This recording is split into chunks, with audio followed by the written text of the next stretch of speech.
CBSE words में आपका स्वागत है। इस वीडियो में हम क्लास 6 साइंस का चैप्टर 11 जिसका नाम है एयर अराउंड अस ये डिस्कस करेंगे। पुरानी वाली एनसीईआरटी बुक में ये चैप्टर 15 है। तो चलिए स्टार्ट करते हैं। हमने चैप्टर 6 के अंदर ये पढ़ा है कि जितनी भी लिविंग थिंग है उनको एयर की ज़रूरत होती है। एयर ही तो ब्रीथ करते हैं, सांस लेते हैं। लेकिन क्या कभी आपने एयर को देखा है? आपने एयर को देखा तो नहीं होगा, लेकिन ये तो पक्की बात है कि आपने उसे फील किया होगा, उसकी प्रेजेंस को फील किया होगा कि हाँ एयर है, बहुत सारे तरीकों से। तो एयर की प्रेजेंस को आप नोटिस करते हो कि हाँ एयर है। कब नोटिस करते हो? When the leaves of the trees Russell.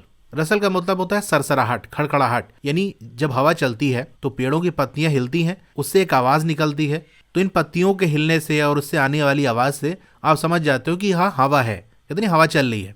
इसी तरह जो क्लोथ्स हैं जो सूखने के लिए हम डाल देते हैं डोरी पे, तो वो क्या करते हैं? सोए। सोए मतलब होता है डोलना, झूलना, यानी धूप वगैरह में जो कपड़ा सुखाने के लिए डालते हो, हवा चलती है तो कपड़े हिलते हैं, तो उससे भी आप आइडिया लगाते हो कि हवा चल रही है।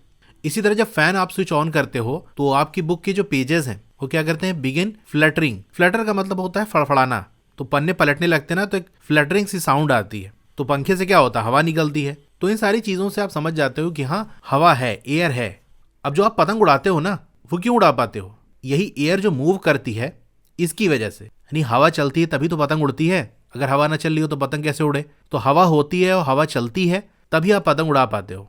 आपको एक्टिविटी 3 याद है जो कि चैप्टर 3 के अंदर हमने किया था, जहां पर हम सेपरेट करते थे सैंड और सॉडस्ट को। कौन से प्रोसेस से? Bye winnowing. विनोइंग में हमने क्या किया था कि जैसे सैंड ले लिया और सॉडस्ट ले लिया, इनको मिक्स कर दिया। अब इनके जो दाने होते हैं बहुत छोटे छोटे होते हैं, मिक्स हो जाएंगे तो एक एक करके निकाल नहीं सकते। तो क्या करते हैं? कुछ हाइट से हम उसको गिराते हैं। तो हवा क्या करती है? जो हल्के पार्टिकल होते हैं, जैसे सॉडस्ट है, ये हल्का होता है, तो हवा उड़ा के इनको थोड़ा दूर ले जाती है और सैंड करीब में गिर जाती है। तो इस तरीके से दोनों अलग हो जाते हैं। तो ये जो विनोइंग वाला प्रोसेस है, यानी हल्के और भारी चीजों का जो मिक्सचर है, इसको जब हम अलग करते हैं एयर की मदद से, विंड की मदद से, तो वही आपका विनोइंग वाला प्रोसेस होता है। तो ये ज्यादा इफेक्टिव होता है जब एयर मूव कर रही हो। यानी अगर हवा चल रही होगी तो ये अच्छे से जो चीजें मिक्स हैं वो सेपरेट हो पाएंगी। आपने नोटिस किया होगा कि जब स्टॉर्म्स आते हैं, तूफान वगैरह आते हैं, तो जो विंड है वो ब्लो करती है बहुत ज्यादा हाई स्पीड पे, यानी बहुत तेज हवा चलती है। इतनी तेज होती है कि ये ट्रीज को उनकी जड़ों से उखाड़ दे। आप अक्सर सुनते हो कि तूफान आया, पेड़ गिर गए, और जो रूफ टॉप्स वगैरह होती हैं, यानी छतें हैं, वो उड़ जाती है। जैसे कच्चे मकान वगैरह होते हैं, खपड़ैल की जो छत होती है, तो तूफान वगैरह आता है तो वो उड़ जाती हैं। या बाहर की कंट्री में जैसे वो लोग वुड का बनाते हैं, लकड़ी का घर वगैरह बनाते हैं, तो वहाँ जब स्टॉर्म वगैरह आता है, तेज तूफान आता है, तो उनकी छत क्या पूरा का पूरा घर ही उड़ जाता है। तो ये सारी चीज़ों से हमको पता चलता है कि हाँ हमारे आसपास एयर है। तो हम देख भले ही नहीं पाते, लेकिन इन सारी चीज़ों से हमको ये पता चलता है कि हाँ एयर प्रेजेंट है। क्या कभी आपने फिरकी के साथ खेला है? इस तरह से फिरकी होती है, हो सकता है आपने बनाया हो या आपने खरीदा हो, बेचने वाले भी आते हैं। तो एक्टिविटी 1 के अंदर आपको क्या करना है? एक फिरकी बनाना है खुद से, जैसा आपको इंस्ट्रक्शन दिया हुआ है उसका यूज़ करके। तो फिरकी बनाने की आपको बहुत सारी वीडियोस मिल जाएंगी। वैसे सिंपल है, एक बार देख लोगे तो समझ जाओगे अगर आप बनाना चाहो तो। वैसे बनाना यहाँ इंपॉर्टेंट नहीं है, यहाँ एक चीज़ समझाई जा रही है वो इंपॉर्टेंट है, वो हम देखते हैं। तो फिरकी की जो स्टिक है उसको आप होल्ड कर लो, ये नीचे जो हैंडल टाइप की होती है पकड़ने की, और इसको अलग अलग डायरेक्शन में होल्ड करो। ठीक है, खुले एरिया के अंदर चले जाना है, जैसे घर के बाहर चले जाओ, छत पे चले जाओ और वहाँ इस फिरकी को होल्ड करो। ठीक है, यहाँ पर देखो ऐसे दिया हुआ है कि ऐसे फोल्ड करोगे, फिर यहाँ पर इस तरह से फोल्ड करना है, तो ये आपकी इस तरह से फिरकी बन जाएगी। अब इस फिरकी को थोड़ा सा आगे पीछे मूव कराओ और ऑब्जर्व करो क्या हुआ। क्या जो फिरकी है वो रोटेट कर रही है, घूम रही है? तो आप देखोगे कि फिरकी घूमने लगी। व्हाट मेक्स अ फिरकी रोटेट? अब ये फिरकी घूमी क्यों? क्या मूविंग एयर की वजह से, चलने वाली हवा की वजह से? Isn't it? क्या ऐसा नहीं है? बिल्कुल ऐसा ही है। हवा की वजह से ही ये फिरकी मूव करती है। जैसे मान लो अगर हवा चल रही है छत वगैरह पे या बाहर आप लेके खड़े हो जाओगे तो ये अपने आप घूमने लगेगी। तो हवा ऐसे इस पे टकराएगी और इसको ऐसे घुमा देगी। और अगर हवा नहीं भी चल रही है और इसको आप आगे पीछे करोगे या लेके दौड़ोगे तो ये घूमने लगेगी, क्योंकि हवा जो रुकी हुई है उससे ये टकराएगी तो ये घूमने लगेगी। ठीक है, इसको बना कर या मार्केट से खरीद के खुद से ट्राई कर सकते हो। तो ये फिरकी क्यों घूम रही है? एयर की वजह से। क्या कभी आपने वेदर क्लॉक देखी है? इस तरह से कुछ होती है वेदर क्लॉक, जैसे आप कोई फिगर बनी हुई है। तो इसमें 2 चीजें हमको पता चलती हैं। एक तो ये दिखाती है किस डायरेक्शन में एयर फ्लो कर रही है, हवा किस डायरेक्शन में चल रही है, किधर की तरफ हवा जा रही है। और दूसरा इसमें north south east west direction भी दिखाता है। जैसे यहाँ मार्क नहीं है तो ये आपके जैसे नॉर्थ हो गया, ये साउथ हो गया, ये ईस्ट हो गया, ये वेस्ट हो गया, इस तरह से इसमें बना रहता है। तो ये डायरेक्शन भी दिखाता रहता है। अच्छा, डायरेक्शन किसकी वजह से दिखा रहा होगा?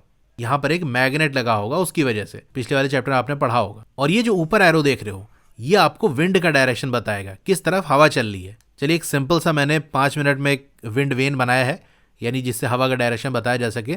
तो उससे मैं आपको समझाता हूँ कि कैसे हमको पता चलता है, यानी कैसे ये वर्क करता है कि हवा किस डायरेक्शन में जा रही है उसी की तरफ ये एरो दिखाएगा, ये कैसे होता है।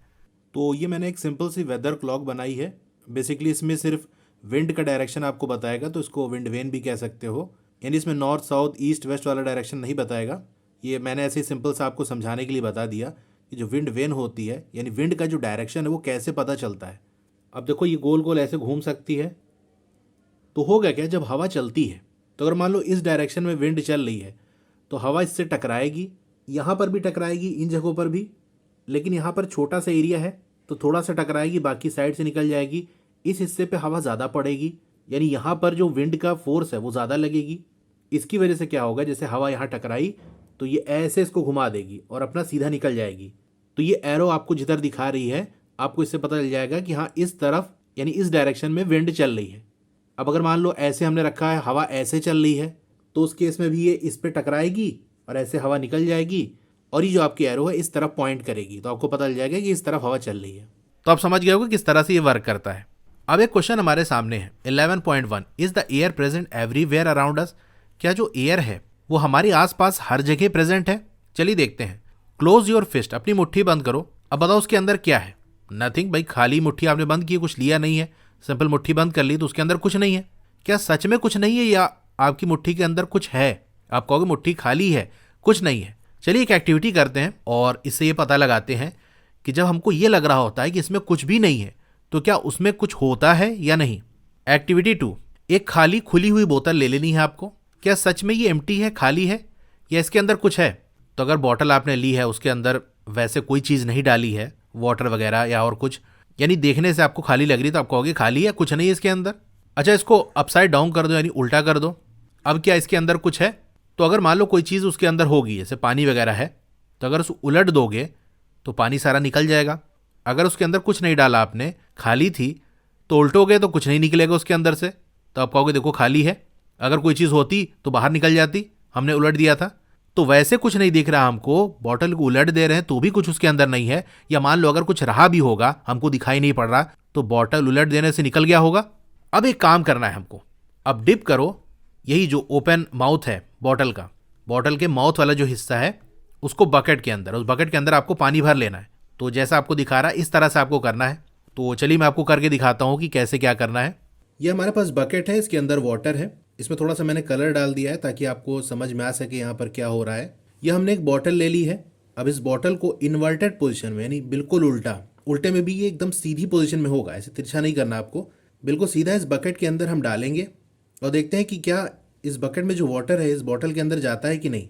चलिए इसको हम डालते हैं और ये बॉटल हमारी पूरी अंदर जा चुकी है, लेकिन इसके अंदर पानी नहीं गया। अभी हम कैसे कह सकते हैं, अगर मैं ऐसे बिल्कुल निकाल लूँ तो अगर इसके अंदर पानी भरा होता तो निकलता बाहर, लेकिन 2-4 बूंद के अलावा इसके अंदर पानी नहीं गया। अब इसी बॉटल को हम थोड़ा सा टिल्ट कर देंगे, तिरछा कर देंगे, और फिर डालते हैं कि क्या देखें अब पानी अंदर जाता है। यानी इसको ऐसे सीधे ले जाकर और इसको हम टिल्ट करेंगे, तिरछा करेंगे। अब यहाँ पर देखोगे आप बबल्स निकल रहे हैं, बबल्स यहाँ से बॉटल से बाहर आ रहे हैं और जो वाटर है वो इस बॉटल के अंदर जा रहा है। ये हम कैसे कह सकते हैं, अगर मैं ऐसे ही निकाल लूँ तो देखो इसके अंदर इतना पानी भरा है, थोड़ी देर और रखते तो ये बॉटल पूरी भर जाती। अब यहाँ पर हुआ क्या, जब हमने बॉटल को बिल्कुल सीधा डाला तो वैसे तो हमको नज़र आ रहा है कि बॉटल खाली है, पानी इसके अंदर चला जाना चाहिए, लेकिन वाटर इसके अंदर नहीं जा रहा है। इसका मतलब इसके अंदर कुछ है, और वो कुछ क्या है, इसके अंदर एयर है। अब इसको वाटर के अंदर हमने डाल दिया तो हो क्या रहा था, एयर को बाहर निकलने का कोई रास्ता नहीं मिल रहा था, एयर इसी के अंदर भरी हुई थी। एयर के होने की वजह से पानी अंदर नहीं जा पा रहा था, लेकिन जब हमने थोड़ा सा टिल्ट कर दिया, तिरछा कर दिया, तो पानी ऐसे साइड से अंदर जाने लगा और इसके अंदर जो एयर थी वो बाहर निकलने लगी। वो एयर इस वाटर के अंदर गई तो बबल्स के फॉर्म में यहाँ से निकल के फिर वो सराउंडिंग्स में चली गई। तो सारी चीज समझ गए कैसे क्या होता है। तो पहले केस में आपने देखा कि वाटर बॉटल के अंदर नहीं जा रहा है। क्यों नहीं जा रहा है, क्योंकि उसके अंदर पहले से ही एयर प्रेजेंट है। एयर निकलेगी तभी ना पानी अंदर जाएगा। जब हमने उसको थोड़ा सा टिल्ट किया, तिरछा किया, तो साइड से पानी इसके अंदर जाने लगा और थोड़ी सी जगह मिल गई एयर को बाहर निकलने की, तो इधर से पानी अंदर घुसा और दूसरे साइड से हवा अंदर निकली। अब ये एयर जो पानी के अंदर गई, ये बबल्स के फॉर्म में पानी की सरफेस पे आई और फिर हवा के अंदर ये मिक्स हो गई। तो दूसरे केस में हमने देखा कि पानी अंदर चला गया तो वहां से बबल भी हमको देखने को मिला, और बबल जब बनता है तो उसकी एक साउंड भी आती है, वो साउंड भी आपने सुना होगा। तो क्या अब आप गेस कर पा रहे हो कि बॉटल के अंदर क्या था? हाँ बिल्कुल, आप सही हो, उसके अंदर एयर थी जो कि बॉटल के अंदर प्रेजेंट थी। तो जो बॉटल थी वो पूरी तरह से खाली नहीं थी, बल्कि ये पूरी तरीके से भरी थी एयर से। यहां तक कि जब हमने उसको उलट दिया तो भी एयर निकली नहीं, उसी के अंदर थी। यानी हमने तो खाली बॉटल ली थी, उसके अंदर कुछ भरा नहीं था, लेकिन फिर भी हमें दिखाई नहीं पड़ रहा था, लेकिन उसके अंदर एयर थी। वैसे तो हम नहीं बता सकते थे कि हाँ एयर है कि नहीं, लेकिन ये जो एक्सपेरिमेंट हमने किया इससे पता चल गया। अगर खाली होती तो पानी अंदर चला जाता, एयर थी इसीलिए पानी अंदर नहीं जा पा रहा था। तो इन्वर्टेड पोजीशन में जब उल्टा किया था तो कोई रास्ता नहीं था कि एयर को निकलने का। पानी उधर से घुसना चाह रहा है कि हमको अंदर जाना है, एयर कह रही हमको बाहर निकलना है, तो दोनों में से झगड़ा हो गया। जैसे आप ट्रेन वगैरह पे चढ़ो या बस वगैरह पे तो अक्सर ऐसा होता है, उतरने वाले उतरना चाह रहे हैं, चढ़ने वाले चढ़ना चाह रहे हैं। तो अगर दोनों में से कोई भी जगह ना देगा तो ना उतरने वाले उतर पाएंगे ना चढ़ने वाले चढ़ पाएंगे।